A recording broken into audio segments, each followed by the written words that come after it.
Module 6, Ethics Part 1, Lecture 6C, Divine Command Theory. Divine Command Theory.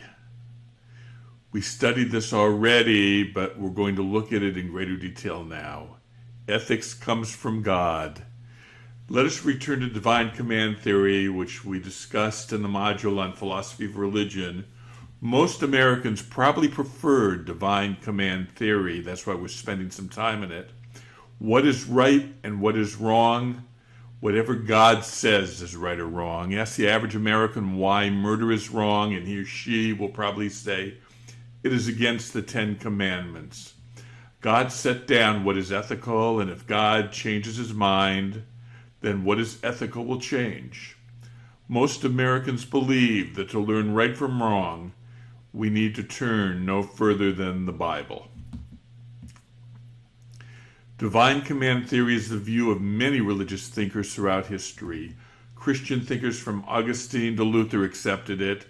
Perhaps it was best articulated by the great Russian novelist Fyodor Dostoevsky, 1821 to 1881, in his novel The Brothers Karamazov.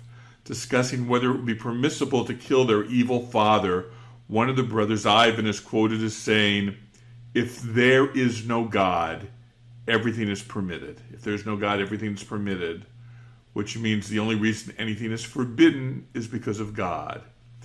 It is the existence of God which establishes what is right and what is wrong.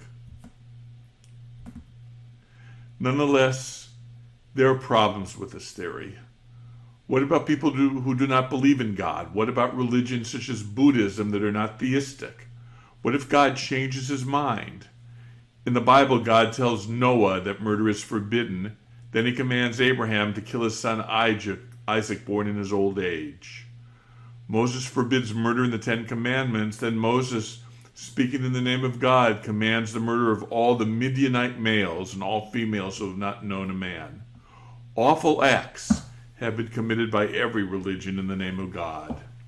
The Inquisition believed they were doing holy work. The terrorists who killed thousands of people on 9/11 believed they were doing God's will. In 1994, Baruch Goldstein, a Jewish physician and religious extremist, murdered 29 Muslims in prayer, injured over 100 others in Hebron.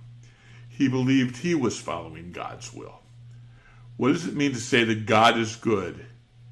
If goodness is only what God commands, and what he commands us to do is something good, that is a tautology. It's a circle. What God commands is good. What is good? What God commands. The Euthyphro problem. The classic challenge to divine command theory goes back to the ancient Greeks and Plato's dialogue Euthyphro. The dialogue describes the meeting in the courthouse between Socrates, on trial for his life for corrupting the youth of Athens, and a young man named Euthyphro. Euthyphro has brought his father up on murder charges for killing a slave. The slave himself had killed someone. Socrates cannot believe that a man would bring his own father up on murder charges. Euthyphro claims that what he is doing is the pious thing to do. Socrates then questions Euthyphro on the meaning of piety.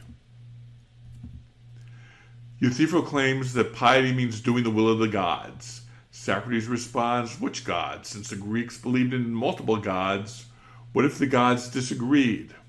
Obeying which gods makes an action pious? Euthyphro corrects his answer. Something is pious if it is the will of all the gods. All the gods would agree that Euthyphro is committing a pious act by bringing his father up on murder charges. At this point, Socrates asks a question which resonates through the history of the philosophy of religion.